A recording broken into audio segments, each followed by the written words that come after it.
bom dia para você. Seja bem-vindo a essa edição. Nós estamos ao vivo. Agora são 8 horas e 31 minutos pelo horário de Brasília. Vamos juntos começar essa semana, este dia bem informados? A partir de agora, você confere as notícias do Brasil e do mundo desta segunda-feira, 28 de agosto. Vamos juntos conferir os destaques desta manhã.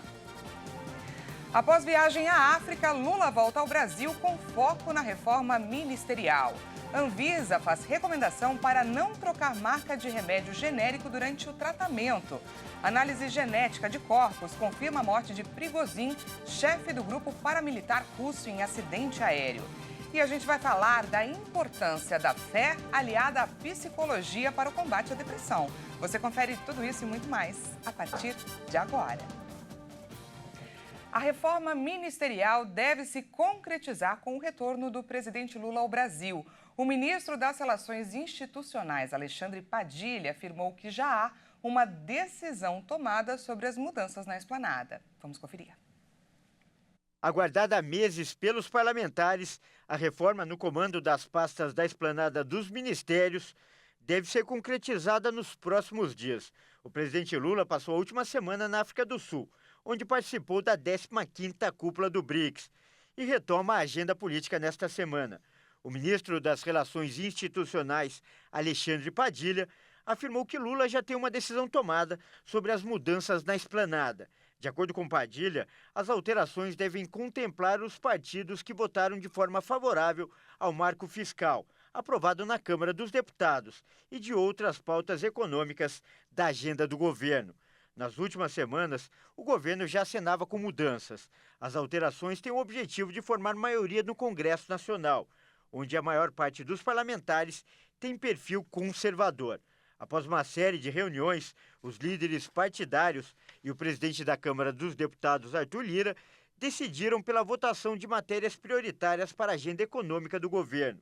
As votações aconteceram com folga, uma semana após o encontro entre Lula e Lira antes da viagem à África do Sul.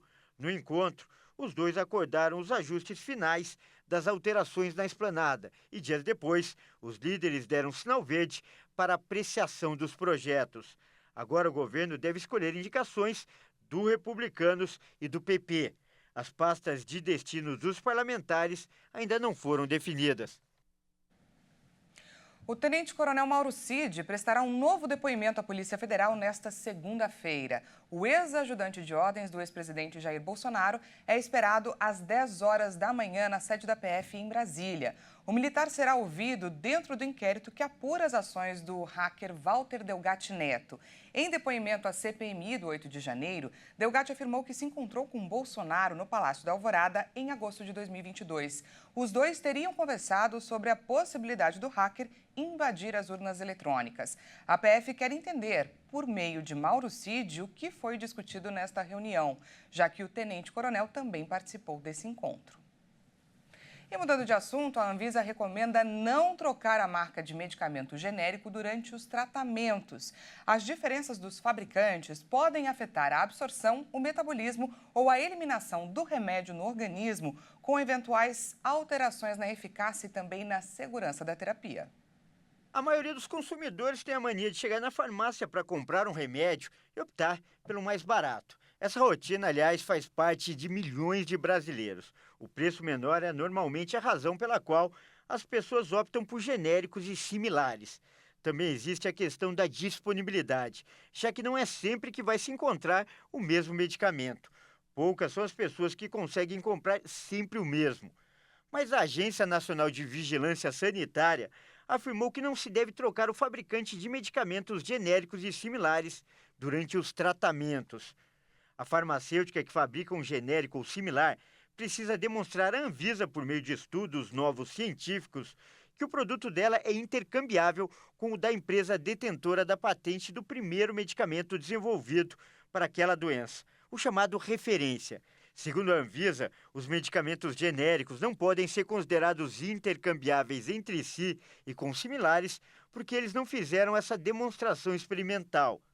A agência ressalta que, como há diversos genéricos e similares no mercado, é inviável fazer testes de uso de um com o outro, pois seriam centenas de possibilidades.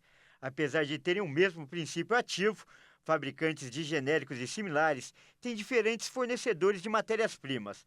Os processos de produção e controle de qualidade também podem ser distintos, além de haver variações na tecnologia usada na produção e nas substâncias necessárias para a fabricação, estabilidade e administração do medicamento. Segundo a Anvisa, essas diferenças podem afetar a absorção, o metabolismo ou a eliminação do medicamento no organismo, com eventuais alterações na eficácia e na segurança da terapia. Nesses casos, a recomendação é que o paciente fique atento a sintomas e sinais com respeito ao tratamento da doença para ver se o medicamento está fazendo o efeito esperado. Em uma década, a pobreza caiu pela metade em todo o Brasil. A constatação veio após números registrados nos anos de 2008 e 2009 serem comparados com os dados de 2017 e 2018. Em 2008 e 2009, de cada 10 brasileiros, 4 enfrentavam algum grau de pobreza e 8 em cada 20 tinham alguma vulnerabilidade. Já em 2017 e 2018, o número de brasileiros na pobreza caiu para 2 e o número de pessoas em vulnerabilidade caiu para 6. Os dados foram divulgados pelo IBGE e, por terem sido realizados há pelo menos 5 anos atrás, não refletem os efeitos da pandemia sobre o acesso a bens básicos, como moradia e educação, usados na definição de pobreza e vulnerabilidade. Mesmo com a melhora nos dados, a população pobre ainda sofre com desigualdades que não mudaram nesta década. Em lares em que o chamado cabeça da casa é preta ou parda, possui menor renda ou menor grau de instrução, continuam concentrando números mais elevados de pessoas na pobreza ou algum tipo de vulnerabilidade socioeconômica. O estudo é uma continuação de outros dados do Instituto divulgados em junho, que mostrou que a qualidade de vida do brasileiro cresceu em uma década. Mas, diferente do levantamento anterior, para medir o grau de pobreza e quão vulneráveis os brasileiros estão, são consideradas dimensões das famílias para além dos gastos com produtos e serviços, como moradia, serviços de utilidade pública, saúde e alimentação, educação, acesso a serviços financeiros e padrão de vida, transporte e lazer. O número de brasileiros na pobreza caiu de pouco mais de 84 milhões em 2008 e 2009 para 46 milhões entre 2017 e 2018. Já o índice de pessoas em estado vulnerável caiu de 155 milhões para 132 milhões de brasileiros. O fato positivo nesta comparação é a retração da pobreza e da vulnerabilidade no país de um modo geral. Como todos os estados brasileiros, além das diferentes faixas de renda, a composição familiar e raça tiveram queda nos últimos indicadores. Mas o ponto negativo é que a melhora não foi suficiente para eliminar as diferenças que existem entre a pobreza das famílias em que a pessoa de referência é preta ou parda, índice que, por exemplo, é quase 3 vezes o índice da população branca. Uma seca tem atingido o Canal do Panamá e isso tem preocupado o mercado global. Segundo especialistas, a situação atual é um mau sinal para as cadeias de abastecimento. O Panamá está agora no meio de sua estação de chuvas, porém, mesmo sendo um dos países mais chuvosos do mundo, esta é uma das estações mais secas já registrada. No Canal do Panamá, onde a água doce é a força vital para o funcionamento das reclusas, a falta de chuvas abundantes tem levado a níveis de água mais baixos e colocado um aperto numa artéria crítica da navegação internacional. As autoridades do canal chegaram a impor restrições ao peso dos navios e ao tráfego diário. Nesta semana, o Canal do Panamá prorrogou essas restrições por pelo menos 10 meses.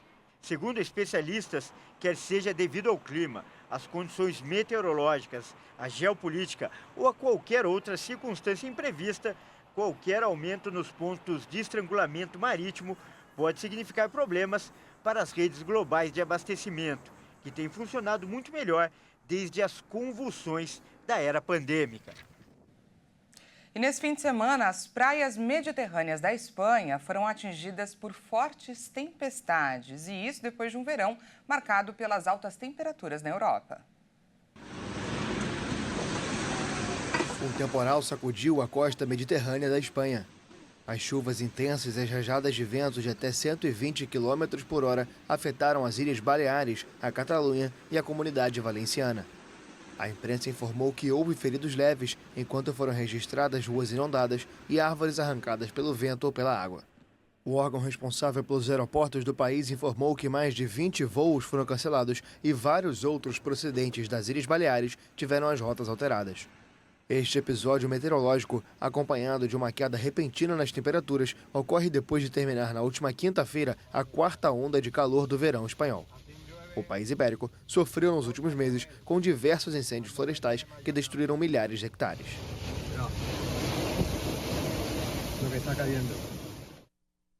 E veja a seguir, análise genética de corpos confirma a morte de Prigozhin, chefe do grupo paramilitar russo, em acidente aéreo. E a gente vai falar da importância da fé aliada à psicologia para o combate à depressão. Não perca, nós voltamos já.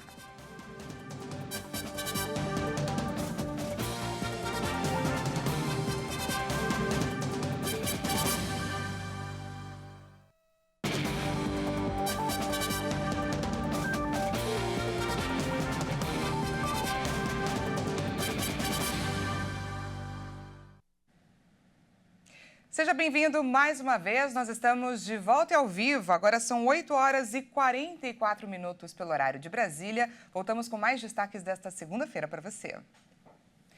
O apresentador Fausto Silva passou por um transplante cardíaco neste domingo no Hospital Albert Einstein, onde ele está internado desde o dia 5 de agosto. O Ministério da Saúde informou que o apresentador foi priorizado na fila de espera em razão do seu estado de saúde, que era considerado grave. No caso do transplante de coração, é levado em conta a gravidade do quadro do paciente. A seleção gerada para a oferta do coração deste receptor apontou que 12 pacientes atendiam aos requisitos. Destes, 4 estavam priorizados, sendo que Faustão ocupava a segunda posição nesta seleção. A equipe médica do paciente, que ocupava a primeira posição, decidiu pela recusa do órgão e, desta forma, a oferta seguiu para o segundo paciente da seleção, que era o apresentador. Faustão tem o tipo sanguíneo B. Segundo a central, o tempo de espera por um transplante de coração para potenciais receptores desse grupo é de 1 a 3 meses. Segundo o hospital, o procedimento foi realizado com sucesso e Fausto Silva permanece na UTI, já que as próximas horas são importantes para acompanhamento da adaptação do órgão e também para o controle da rejeição. Vamos agora de destaque internacional. A Rússia confirmou oficialmente neste domingo a morte de Evgeny Prigozhin. As análises genéticas pontuaram que as identidades das 10 vítimas da queda de um avião na quarta-feira correspondem com a lista de passageiros e também tripulantes. O avião particular que transportava Prigozhin e seus colaboradores próximos caiu na quarta-feira na região de Tver, a noroeste de Moscou. Entre as vítimas estava Dmitry Utkin, chefe de operações do grupo paramilitar, cuja existência foi reconhecida pelo Kremlin apenas no final de 2022. O acidente ocorreu exatamente 2 meses depois que o grupo organizou um motim contra a liderança militar de Moscou, o que provocou uma onda de especulações. Os governos ocidentais e os opositores do presidente russo Vladimir Putin insinuaram que o Kremlin poderia estar por trás do ocorrido. As acusações foram desmentidas pela Rússia e Putin prometeu na quinta-feira uma investigação completa do caso. 2 explosões em um posto de combustível perto da capital da Romênia, Bucareste, deixaram mortos e também muitos feridos.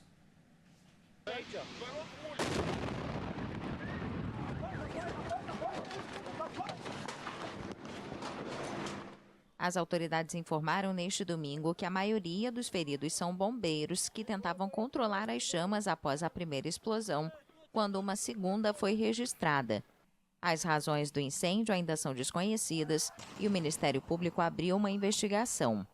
O local era um posto de abastecimento de gás liquefeito de petróleo não licenciado em Crevedia, ao norte da capital.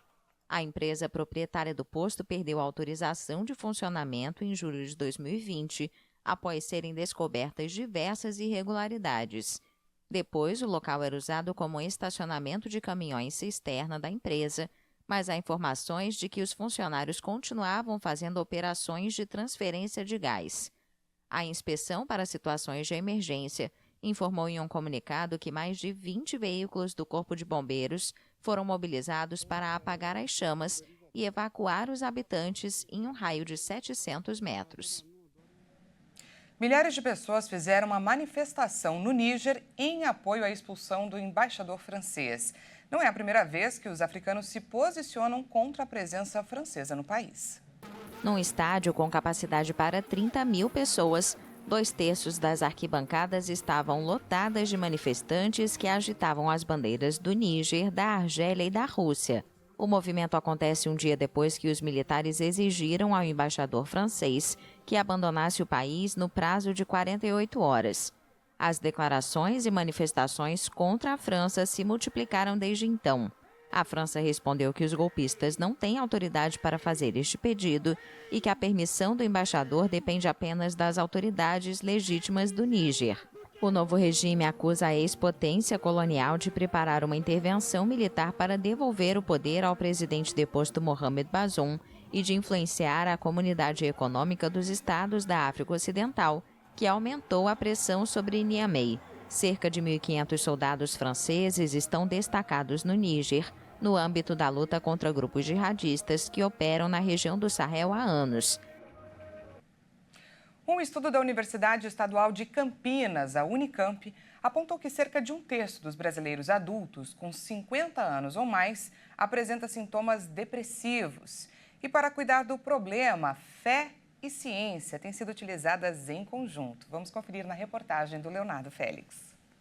Os pesquisadores da Unicamp ouviram quase 8.000 pessoas no país e também constataram que 16% dos entrevistados sentem solidão. Além disso, a depressão é 4 vezes mais comum entre os idosos, que relatam sempre se sentirem solitários. Já para aqueles mais velhos que moram sozinhos, esse risco dobra. Quem mais sofre de depressão são as mulheres nesta faixa etária. Outros fatores de risco são as sensações de má qualidade do sono e a autoavaliação ruim da saúde como um todo. Esse era o caso da Deonice e da Idália. Antes eu passava a noite inteira andando. Tinha vezes que eu sentia pânico mesmo, sabe, assim, uma coisa me embaraçando, mas eu não desisti. Tive mesmo o especialista, depois devagar eu fui entrando, assim, entendimento do Senhor, e olha, hoje eu estou muito bem. O doutor em psicologia, Jacó Pinheiro Goldberg, fala dos preconceitos existentes na sociedade que contribuem para a maior incidência da doença na população acima dos 50 anos. O fato do indivíduo ter mais idade significa que ele tem algumas limitações,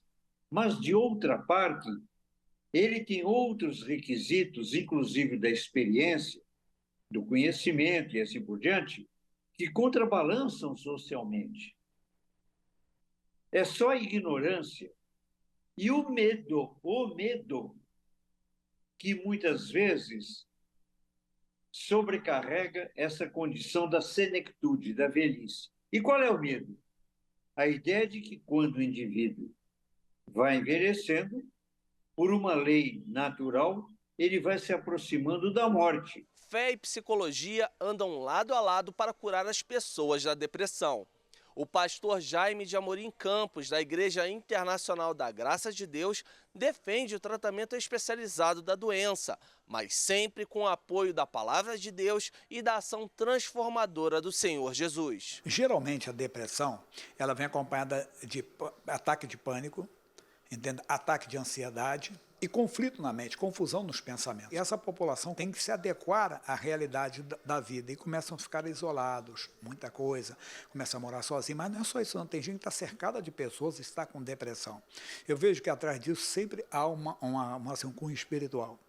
Jesus falou, atrás de tudo aquilo que mata, rouba e destrói, há uma ação do diabo, direta ou indireta. E quando nós recebemos Jesus, a própria vida de Deus vem em nós. Mas essa vida se manifesta em nós à medida que assumimos a palavra de Deus. É o que a pessoa tem que fazer. Além de procurar socorro, normal, isso não somos contra, pelo contrário, ela pode ter, deve ter o acompanhamento de um profissional e, principalmente, o auxílio do Espírito Santo. A pessoa fazer das palavras de Deus as suas palavras. O próprio pastor Jaime já passou pelo problema e conseguiu superá-lo com ajuda psicológica e espiritual. Eu conheci a Cristo por causa de uma depressão. Eu vinha do alcoolismo, eu fui alcoólatra mesmo, mas eu comecei a ter a abstinência, eu não conseguia beber, mas sentia a falta e me dava pânico, né? Por outro lado, a ciência não se opõe à crença no poder divino de cura e vê com bons olhos o apoio espiritual durante o tratamento. Lembra o que é que Deus disse para Abraão? Quando Abraão estava lá na faixa, sei lá, entre 90 e 100 anos, e Deus disse, Lechá, vai-te. Ele estava dizendo, sai de você mesmo, sai da sua condição de autolimitação. Viva a vida com intensidade. A vida não é cronológica. A vida é espiritual. A vida depende do vigor da alma. Deus é um velho de barba branca. E você foi feito à imagem e semelhança de Deus. Seja amigo dele e você jamais sentirá solidão. Você tem o melhor amigo do mundo e ele é seu amigo. Unindo fé e cuidados adequados, Maria Nilce, Deonice e Dália se libertaram da depressão. Vinha buscar oração e não fui curada. Não tenho mais isso, durmo a noite inteira. Não dá para viver e eu não vivo sem Jesus. Ele é tudo para mim. Graças ao bom Deus, encontrei aqui ótimas pessoas que oraram por mim, me ajudaram, me fortaleceram espiritualmente e graças a Deus eu me senti fortalecida e me libertei dessa depressão. Essa edição fica por aqui. Muito obrigada pela sua companhia e até mais.